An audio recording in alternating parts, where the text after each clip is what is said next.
Hi hello ನಮಸ್ಕಾರ ಸ್ನೇಹಿತರೆ. ಏನಾಗ್ತದೆ ಫೈನಲಿ ಇಲ್ಲಿ ವೈಷ್ಣು ಮತ್ತು ಲಕ್ಷ್ಮಿ ಎಲ್ಲರ ನಡುವೆ ಈ ಕಡೆ ಕೀರ್ತಿ ಎಂಟ್ರಿ ಕೊಡ್ತಿದ್ದಾರೆ. ಕೀರ್ತಿ ಎಂಟ್ರಿ ಕೊಟ್ಟಿದ್ದೆ ವೈಷ್ಣುವಲ್ಲಿ ಅನುಮಾನ ಬಂದೇ ಬಿಡ್ತು. ಆ ಕಡೆ ಕೀರ್ತಿ ಮನೆ ಬಿಟ್ಟು ಹೋಗೇ ಬಿಟ್ಲು. ಲಕ್ಷ್ಮಿಗೋಸ್ಕರ ಮನೆ ಬಿಟ್ಟು ಹೋದ ಕೀರ್ತಿ ಆಗಿದ್ದೇನಪ್ಪ ಇದನ್ನು ತಿಳ್ಕೋಬೇಕು ಅಂದರೆ ಈಗಲೇ ನಮ್ಮ ಈ ಚಾನಲ್ನ ಸಬ್ಸ್ಕ್ರೈಬ್ ಮಾಡಿ, ಹಾಗೆ ಒಂದು ವಿಡಿಯೋವನ್ನು ಪೂರ್ತಿಯಾಗಿ ನೋಡಿ. ಇಲ್ಲಿ ಚಿಂಗಾರಿ ಸುಬ್ಬಿ ಅನ್ನೋ ಹೆಸರಲ್ಲಿ ವೈಷ್ಣು ಮನೆಗೆ ಕೆಲಸದವರಾಗಿ ಬಂದು ಸೇರ್ಕೋತಾರೆ. ಅದಕ್ಕೋಸ್ಕರ ಅವ್ರು ಮಾಡೋ ಪ್ಲ್ಯಾನ್ ಅಷ್ಟಿಷ್ಟಲ್ಲ. ಅಜ್ಜಿನ ಬೀಳ್ಸೋದು, ಅದಕ್ಕೂ ಮುನ್ನ ಗಂಗಕ್ಕಂಗೆ ಆಕ್ಸಿಡೆಂಟ್ ಮಾಡಿಸೋದು. ಬಿಕಾಸ್ ಅವ್ರ ಕೈಲಿ ಆಗದೆ ಇದ್ದಾಗಲ್ವ ಕೆಲಸದವರಾಗಿ ಆ ಮನೆಗೆ ಸೇರ್ಕೋಬಹುದು. ಅದೇ ಉದ್ದೇಶಕ್ಕೋಸ್ಕರನೇ ಇಷ್ಟೆಲ್ಲವನ್ನ ಕೂಡ ಮಾಡ್ತಾರೆ. ಕಾವೇರಿಯ ಪ್ಲ್ಯಾನ್ನಂತೆ ಚಿಂಗಾರಿ ಏನು ಸುಬ್ಬಿ ಅನ್ನೋ ಹೆಸರಲ್ಲಿ ಮನೆಗೇನು ಸೇರಿಕೊಂಡ್ರು. ಆದರೆ ಲಕ್ಷ್ಮಿಯಿಂದ ಸಖ್ಯನ ಬಾಯಿ ಬಿಡಿಸ್ಬೇಕಲ್ವ, ಅದಕ್ಕೋಸ್ಕರ ಅವರು ಮಾಡೋ ಪ್ರಯತ್ನ ಅಷ್ಟಿಷ್ಟಲ್ಲ. ಶತಾಯ ಗತಾಯ ಹೇಗಾದರೂ ಮಾಡಿ ಲಕ್ಷ್ಮಿಯಿಂದ ಬಾಯಿ ಬಿಡಿಸ್ಬೇಕು ಅಂತ ಹೇಳಿ ಮನೆಯವ್ರಿಗೆಲ್ರಿಗೂ ಕೂಡ ಮತ್ತೆ ಬರೋ ಔಷಧಿ ಹಾಕಿ ನಿದ್ರೆ ಬರೋ ರೀತಿ ಮಾಡಿ ಮಲಗಿಸಿದ್ದೆ. ತದನಂತರ ಇಲ್ಲಿ ಲಕ್ಷ್ಮಿಗೆ ಕಷಾಯ ಕೊಡಿಸಿ ಆ ಒಂದು ಮತ್ತಲ್ಲಿ ಎಲ್ಲ ಸತ್ಯನೂ ಆಚೆ ಕಕ್ಕಿಸ್ಬೇಕು ಅಂತ ಅನ್ಕೋತಾರೆ. ಬಟ್ ಆಗತ್ತಾ? ಖಂಡಿತ ಇಲ್ಲ. ಅವ್ರು ಕುಡಿಯೋ ಕಷಾಯ ವೈಷ್ಣವ್ ಕುಡಿದು ಮತ್ತಿನ್ನೇನೋ ಆಗಿ ಹೊರಗಡೆ ಬಂದು ತದನಂತರ ಮೀನಾ ಅಂತಕ್ಕಂಥ ವಿಷಯ ಆಚೆ ಬಂದು ಸಾಕಷ್ಟು ವಿಷಯಗಳು ಎಲ್ಲವೂ ಕೂಡ ನಡೀತವೆ.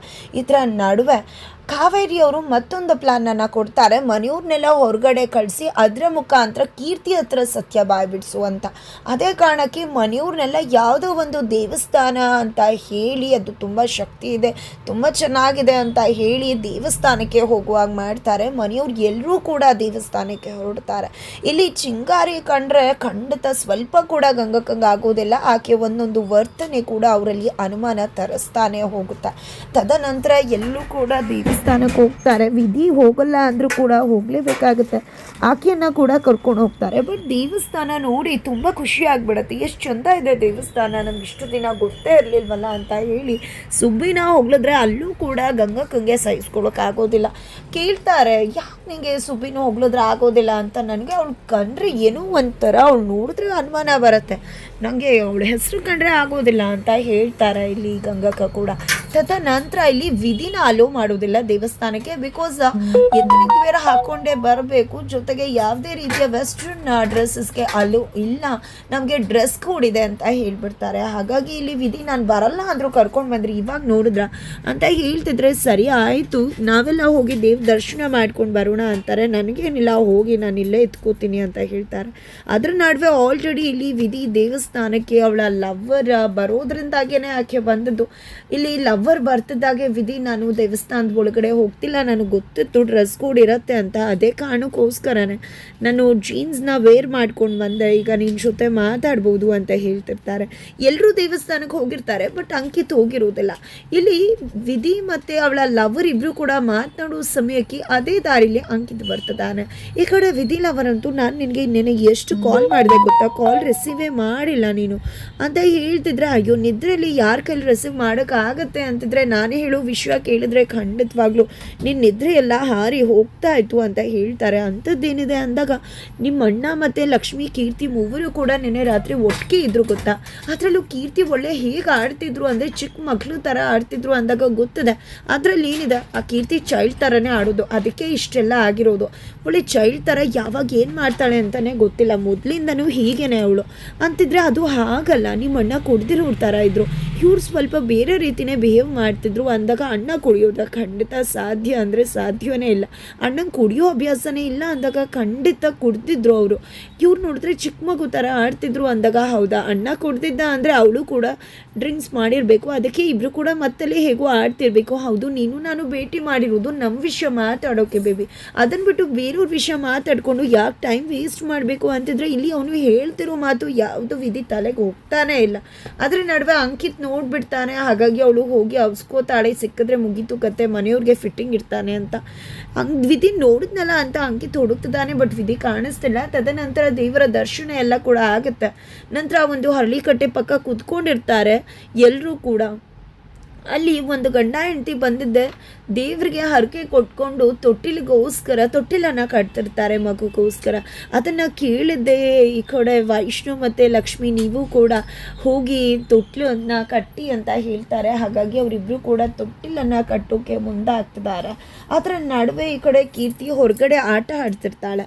ಅಲ್ಲಿಗೆ ಸುಬ್ಬಿ ಬಂದಿದ್ದೆ, ನಾನು ಪಕ್ಕದ ಮನೇಲಿ ಕೆಲಸ ಮಾಡ್ತಿದ್ದೆ, ನೀನು ನಿನ್ನ ಜೊತೆ ಫ್ರೆಂಡ್ ಆಗಬೇಕು ಅಂತ ಅಂದ್ಕೊಂಡಿದ್ದೀನಿ, ನನ್ನ ಜೊತೆ ಫ್ರೆಂಡ್ ಆಗ್ತೀಯಾ ಅಂದಾಗ ಹೌದಾ ಅಂತ ಹೇಳ್ತಾರೆ. ನಾನು ನಿನ್ನ ಹತ್ರ ಏನೋ ಒಂದು ವಿಷಯ ಕೇಳ್ತೀನಿ, ಹೇಳ್ತೀಯಾ? ಪಾರ್ಕಿಗೆ ಹೋಗೋಣ ಬಾ ಅಂತ ಹೇಳಿ ಪಾರ್ಕಿಗೆ ಕರ್ಕೊಂಡು ಹೋಗ್ತಾರೆ ಕೀರ್ತಿನ. ಪಾರ್ಕಿಗೆ ಕರ್ಕೊಂಡು ಹೋಗ್ತಿದ್ದಾಗೆ ಅಲ್ಲಿ ಕುತ್ಕೊಂಡು ಮಾತಾಡೋಣ ಅಂತ ಹೇಳಿ ಹೋಗಿ ಈ ಕಡೆ ನೀನು ಎಲ್ಲಿದೆ ಇಷ್ಟು ದಿನ ಹಾಗೆ ಹೀಗೆ ಅಂತ ತುಂಬ ಪ್ರಶ್ನೆಗಳನ್ನ ಕೇಳ್ತಿದ್ದಾರೆ. ನಾನು ಎಲ್ಲಿದ್ದೆ ಅಂತ ಹೇಳಬೇಕಾ ಅಂತ ಹೇಳಿ ಕಿವಿಗೆ ಅಂತ ಹೇಳಿ ಹಾಗೆ ಆಟ ಆಡಿಸ್ಬಿಡ್ತಾಳೆ ಕೀರ್ತಿ. ಇದರಿಂದಾಗಿ ಚಿಂಗಾರಿಗೆ ಸಾಕಾಗೋಗುತ್ತೆ. ಅಷ್ಟರಲ್ಲಿ ಆ ಕಡೆ ಸುಪ್ರೀತ್ ಅವ್ರನ್ನ ಕರೆದಿದ್ದೆ ಕಾವೇರಿಯವರು ಎಚ್ಚರಿಕೆ ಕೊಟ್ಟು ನಿಜವಾಗ್ಲೂ ಲಕ್ಷ್ಮೀ ವೈಷ್ಣವ್ ಬದುಕಲ್ಲಿ ಆಟ ಆಡ್ತಿದ್ದಾಳೆ ಕೀರ್ತಿ ಆಟ ನಿಮ್ಗೆ ಯಾರಿಗೂ ಕೂಡ ಗೊತ್ತಾಗ್ತಿಲ್ಲ ಅಂತ ಹೇಳಿ ಸುಪ್ರೀತಾ ತಲೆಗೆ ಹುಳ ಬಿಡ್ತಾರೆ. ಮೊದಲೇ ಅವ್ರಿಗೆ ಅನುಮಾನ ಇತ್ತು, ಬಟ್ ಕಾವೇರಿ ಹೇಳಿದ್ರಿಂದಾಗಿ ಈಗ ಮಗದಷ್ಟು ಜಾಸ್ತಿ ಆಗಿದೆ. ಈ ಕಡೆ ಕಾವೇರಿಯವರಂತೂ ನನಗಿಂತ ಒಂದು ಪಟ್ಟು ಕೀರ್ತಿ ತುಂಬ ಮೇಲೂ ಯೋಚನೆ ಮಾಡ್ತಾಳೆ ಅಂತ ಕೂಡ ಹೇಳ್ಬಿಟ್ಟಿದ್ದಾರೆ. ಬಿಕಾಸ್ ಆ ತಲೆಗೆ ಹುಳ ಬಿಡಬೇಕು ಅಂತ ಕಾವೇರಿ ಅವ್ರಿಗೆ ನಿಜವಾಗ್ಲೂ ಏನೂ ಕೂಡ ಗೊತ್ತಿಲ್ಲ ಕೀರ್ತಿ ತಲೆ ಕೆಟ್ಟಿದೆ ಅನ್ನೋದು ಬಿಟ್ಟು. ಬಟ್ ಆದರೂ ಕೂಡ ಅವರ ಸಿಕ್ಸ್ ಸೆನ್ಸ್ ಯೋಚನೆ ಮಾಡಿದ್ದೆ ಈ ಕಡೆ ಸುಪ್ರೀತಾ ತಲೆಗೆ ಹುಳ ಬಿಟ್ಟು ಕಳಿಸ್ತಾರೆ. ಈ ಕಡೆ ಸುಬ್ಬಿಗೆ ಕಾಲ್ ಮಾಡ್ತಾರೆ ಕಾವೇರಿ. ಏನಾಯಿತು ಏನು ಅಂತಿದ್ರೆ, ಏನು ಮೇಡಮ್ ಏನಾಯಿತು ಏನು ಅಂತ ಕೇಳ್ತಿದ್ರಲ್ಲ, ತಲೆ ಎಲ್ಲ ಕೆಟ್ಟೋಗಿದೆ, ಎಷ್ಟು ಗೋಳಿಕೊಂಡಿದ್ದಾಳೆ ಗೊತ್ತಾ, ಏನನ್ನು ಕೂಡ ಬಾಯ್ ಬಿಡ್ತಿಲ್ಲ ಅಂತಿದ್ದಾಗೆ ಕೀರ್ತಿ ಆ ವಾಯ್ಸನ್ನು ಕೇಳಿಸ್ಕೊಂಡ್ಬಿಡ್ತಾರೆ, ಕಾವೇರಿ ವಾಯ್ಸನ್ನು. ಬಿಕಾಸ್ ಸ್ಪೀಕರ್ ಆನ್ ಮಾಡಿರ್ತಾರೆ ಸುಬ್ಬಿ. ಹಾಗಾಗಿ ವಾಯ್ಸ್ ಕೇಳಿಸ್ಕೊಂಡಿದ್ದೆ ಈ ಕಡೆ ಕೀರ್ತಿಗೆ ಹಳದೆಲ್ಲ ನೆನಪಾಗ್ತದೆ. ಕಾವೇರಿ ದಬ್ಬಿದ್ದು ಎಲ್ಲವೂ ಕೂಡ ಗೋಜಲಾಗಿ ನೆನಪಾಗ್ತದೆ.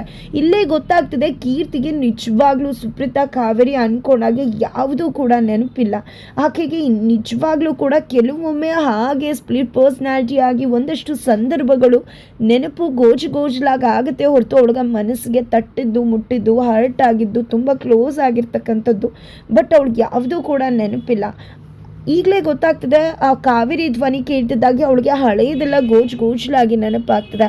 ಹಾಗಾಗಿ ಇಲ್ಲೇ ಗೊತ್ತಾಗ್ಬಿಡುತ್ತೆ ಕೀರ್ತಿಗೆ ಯಾವುದೂ ನೆನಪಿಲ್ಲ. ಹಾಗಾಗಿ ನೆನಪಿನ ಒಂದು ವಿಷಯಗಳು ಅವಳಿಗೆ ನೆನಪಿಗೆ ಬರುತ್ತೆ ಅನ್ನೋದು.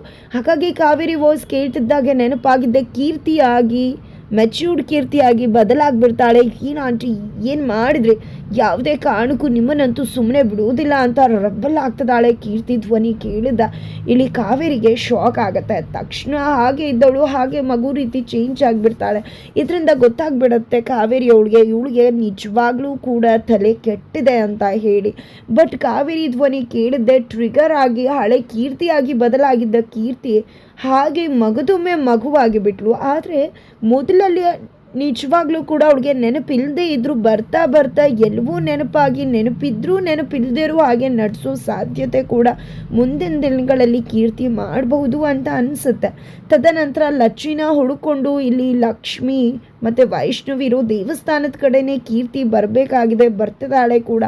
ಆ ಕಡೆ ಲಕ್ಷ್ಮಿ ಮತ್ತು ವೈಷ್ಣವಿ ಇಬ್ಬರು ಕೂಡ ತೊಟ್ಟಿಲ ಕಟ್ಟಕ್ಕೆ ಹೋದರೆ ಅದು ಕಿತ್ಕೊಂಡು ಬಿಡುತ್ತೆ. ಇದು ಅಪಶಕುನ ಅಂತ ಮನೆಯವರು ಗಾಬರಿ ಆಗ್ತಾರೆ. ಅದರ ನಡುವೆ ಕೀರ್ತಿ ಬಂದಿದ್ದೆ ಲಕ್ಷ್ಮಿನ ಅಪ್ಕೋತಾಳೆ. ಈ ಕಡೆ ಲಕ್ಷ್ಮಿ ಕೂಡ ಕೀರ್ತಿನ ಅಷ್ಟೇ ಮುದ್ದಾಗಿ ಪ್ರೀತಿಯಿಂದ ಸಮಾಧಾನ ಮಾಡ್ತಾರೆ. ಇದನ್ನೆಲ್ಲ ನೋಡಿದ್ದೆ ವೈಷ್ಣವಿಗೆ ತುಂಬ ಕನ್ಫ್ಯೂಷನ್ಸ್ ಆಗ್ತದೆ. ಮನೆಯವರೆಲ್ಲರೂ ಮಗದೊಮ್ಮೆ ಲಕ್ಷ್ಮಿನ ಬೈತಾರೆ ಕೀರ್ತಿಯಿಂದಾಗಿ. ಹಾಗಾಗಿ ಕೀರ್ತಿಗೂ ಕೂಡ ತುಂಬ ಬೇಜಾರ ಆಗುತ್ತೆ. ಕೀರ್ತಿ ಮನೆಗೆ ಹೋಗ್ತಿದ್ದಾಗೆ ತನ್ನ ಲಚ್ಚಿಗೆ ನನ್ನಿಂದ ತುಂಬ ತೊಂದರೆ ಆಗ್ತದೆ, ಅವಳಿಗೆ ನೋವು ಆಗಬಾರ್ದು ಅಂತ ಹೇಳಿ ಪತ್ರನ ಬರೆದಿಟ್ಟು ಹೊರಟೋಗ್ಬಿಡ್ತಾಳೆ. ಈ ಕಡೆ ವೈಷ್ಣವ್ಗೆ ಲಕ್ಷ್ಮಿ ಅವರು ಯಾಕೆ ಕೀರ್ತಿ ವಿಷಯದಲ್ಲಿ ಬೇರೆ ರೀತಿ ನಡ್ಕೋತಿದ್ದಾರೆ, ಏನಿದೆ ಖಂಡಿತ ಏನೋ ಬೇರೆನೇ ನಡೀತಿದೆ ಅಂತ ಅನಿಸುತ್ತೆ ಅಂತ. ಆ ಕಡೆ ಲಕ್ಷ್ಮಿ ಕೂಡ ಪಾಪ ಕೀರ್ತಿ ಮನ್ಸಿಗೆ ಎಷ್ಟು ನೋವಾಯಿತು, ಮನೆಯವ್ರು ಎಷ್ಟು ಡಿಸ್ಟರ್ಬ್ ಆದೂ ಇಲ್ಲ, ನನ್ನ ಬದುಕಲ್ಲಿ ವೈಷ್ಣವಿ ಎಷ್ಟು ಮುಖ್ಯನೋ ಕೀರ್ತಿ ಕೂಡ ಅಷ್ಟೇ ಮುಖ್ಯ ಅಂತ ಹೇಳಿ ಎರಡು ಆಯ್ಕೆಗಳ ಮಧ್ಯೆ ನಿಂತಿದ್ದಾರೆ. ಎರಡು ಆಯ್ಕೆಗಳಲ್ಲಿ ಲಕ್ಷ್ಮಿಯ ಆಯ್ಕೆ ಇಬ್ಬರು ಕೂಡ ಆಗಿರ್ತಾರೆ. ನಂತರ ಆ ಕಡೆ ಹೋಗಿ ಮಗಳಿರೋ ರೂಮ್ಗೆ ಕಾರುಣ್ಯ ಅವರು ಹೋಗಿ ನೋಡಿದ್ರೆ ಕೀರ್ತಿ ಎಲ್ಲೂ ಕಾಣಿಸ್ತಿಲ್ಲ. ಅಲ್ಲಿ ಅವಳ ಆಡೋ ಬೊಂಬೆಗಳು ಮಾತ್ರ ಇದೆ. ಅದ್ರ ಜೊತೆಗೆ ಒಂದು ಲೆಟರ್ ಇದೆ. ಲೆಟರಲ್ಲಿ ಕೀರ್ತಿ ಬರೆದಿರೋ ವಿಷಯ ಲಕ್ಷ್ಮಿಗೆ ಸಂಬಂಧಪಟ್ಟಂಥದ್ದು. ಲಕ್ಷ್ಮಿಗೆ ನನ್ನಿಂದ ಯಾವುದೇ ರೀತಿ ತೊಂದರೆ ಆಗಬಾರ್ದು ಅಂತ ಹೇಳಿ ಲೆಟರ್ ಬರೆದಿಟ್ಟು ಹೋಗ್ಬಿಟ್ಟಿದ್ದಾಳೆ. ಹಾಗಿದ್ರೆ ಇಲ್ಲಿ ಕೀರ್ತಿನ ಹುಡುಕೋದೇ ಒಂದು ಹರಸಾಹಸವಾಗಿಬಿಡುತ್ತೆ ಲಕ್ಷ್ಮಿಗೆ. ಹಾಗಿದ್ರೆ ಲೆಟರ್ ಬರೆದಿಟ್ಟು ಹೋಗುವಷ್ಟರ ಮಟ್ಟಿಗೆ ಅಕ್ಷರ ಜ್ಞಾನ ಇದೆಯಾ ಕೀರ್ತಿಗೆ?